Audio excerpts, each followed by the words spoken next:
Okay, Rich. How are you, sir? I appreciate you doing this. So, you've been running for a few months now. Just about, yeah. How's the experience been this time versus the last time? It's great. I mean, honestly, I think that, I just realized I should be myself. I tell people how I feel about everything. I'm doing this for all the right reasons. I have nothing to hide. And I'm really enjoying getting out there and engaging with Florida voters. Do you feel like, because you ran for Senate last time, do you feel more comfortable running for governor? Is that more your type of job? You know what, I think last time, it's like anything you do the first time, I probably didn't know exactly what I was doing. I was letting people kind of tell me, what to say, what polls say. I was doing too much of that.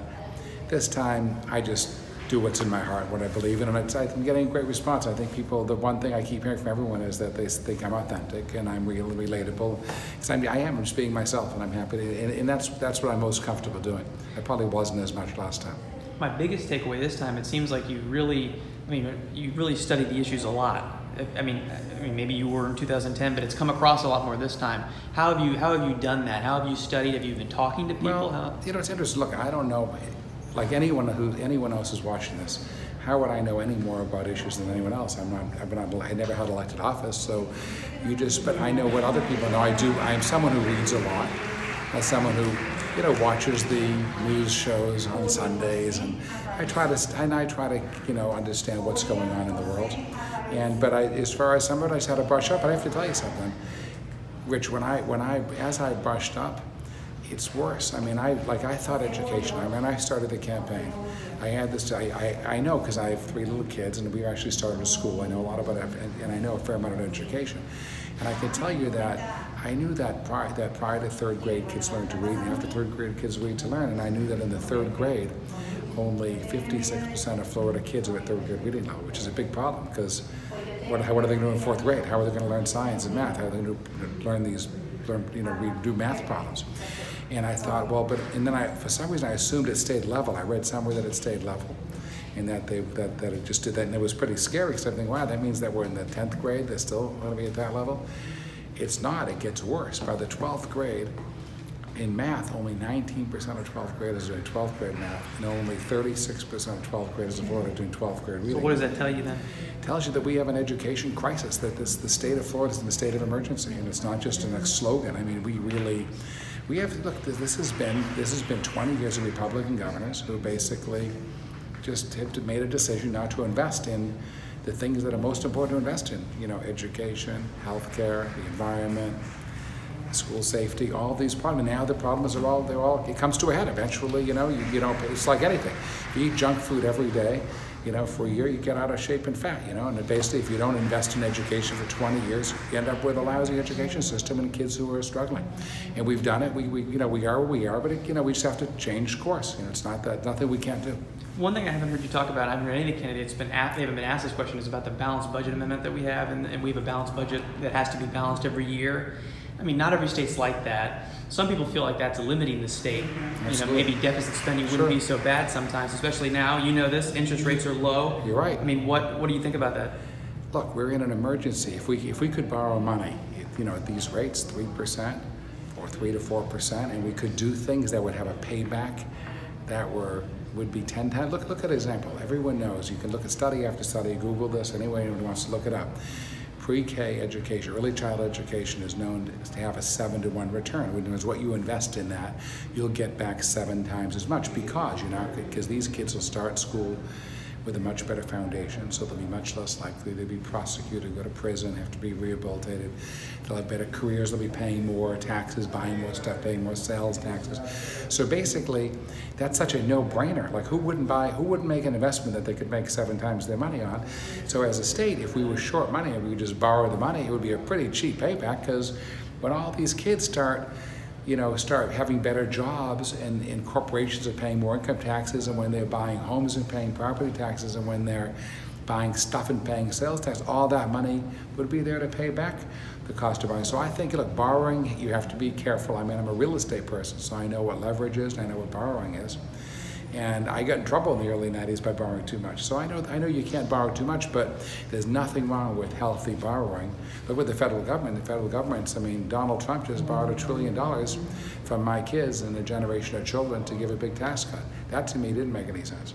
Right. So, but I mean, so if that isn't, if you're not able to do that, if you don't have both houses of the legislature in your party's control, and you have to work with what you have in the budget, is there enough money to do the stuff you want to do? I mean, are you going to run into some issues there?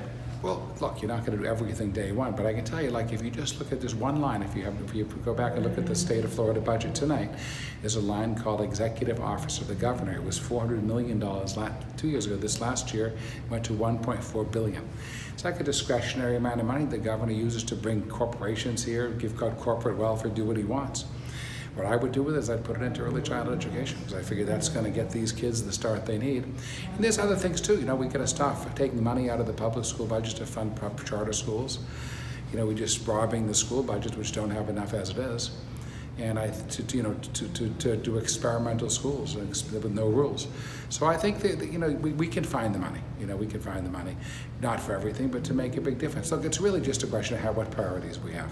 You know, and as the governor, I'll have the ability to set new priorities. We do a lot of stories on climate change. Young people are really, especially down here, they're deciding, do I want to stay in South Florida? I mean, it's an existential crisis for a lot of younger people.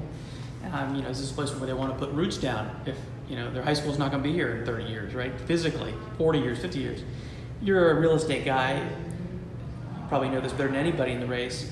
Do you feel like the crisis will come in terms of climate change? Do you think it'll come on the insurance side? Is that something that you're more focused on? Or do you think it's going to come from one event? What do you think? What's your feeling? If I had to guess, the first big catastrophe would be an insurance catastrophe. Because if insurance companies refuse to write insurance for properties near the water, which is pretty much all of South Florida, then the values will drop. You won't be able to buy them. You can't buy a property and get a mortgage if you can't get insurance. You can't buy the property without insurance and a mortgage. Then the seller's pool of buyers drops dramatically, and property values, you could have a property value catastrophe. So insurance is going to be a big issue, but that's why we look. Well, how do you do that as governor? How do you address that? Well, we have to make sure there is insurance. So no matter what it is, we're going to have to figure out a way to make sure there is insurance available for Floridians. So if for some reason private companies won't do it, we will have to come up with some kind of state fund and work with the federal government to make sure that Floridians aren't losing their homes because of this possible catastrophe. So, you know, but again, this is why Floridians need to elect a governor, in my view, like me, I'm 63 years old. I've been solving very complex problems my whole life. I think I'll be able to say it. I'm not saying I can solve every problem, but I think I'll be better equipped than anyone else running in either party from my background to address a problem like this if it comes up. This is my last question. Okay, last question. People made the comparison, you're a little younger than the president. You know, at least in biography. A lot younger. Right. Biography, you have some things in common. I think you could admit that, though. Not really. He started with all wealth. I started with zero. You know, I'm a progressive Democrat. He's a right-wing Republican. I don't think we have anything in common. Well, how will you? But if you will have if you win, you'll have no elected experience prior. The president didn't either. So if you win, how are you going to prevent some of the pitfalls he's run into? Look, you know what? There are good examples in every profession. My role models are not Rick Scott and Donald Trump. Those are my nightmares. My role model is Michael Bloomberg. You know, the guy he was never in office. He went. He said, I like New York City. I think we can do better. He said, I'm going to become mayor. And I'm going to make a difference. He became mayor. And he was elected for 3 terms. And I think he's, you know, if you look at the kinds of things he accomplished, they're great. And you know, he fought for everything. Even, you know, whether it was big soft drinks, he felt people were getting too fat, or whether it was bringing, you know, Cornell to build a technology campus with Technion and Roosevelt Island. He did so many things, and I look at someone like that and you know, think about Mike Bloomberg is, like me, he's from Massachusetts. Like me, he went to Johns Hopkins University. Like me, he went to Harvard Business School. Like me, he's in the Giving Pledge, which means he's pledged to give away more than half of his money to philanthropy. And like me, he wanted to make a big difference and leave an impact in this world, and that's my role model. And you know, like anything, there's good billionaires and bad billionaires. You know, obviously, I really think of myself, and I hope others will think of me as a good billionaire.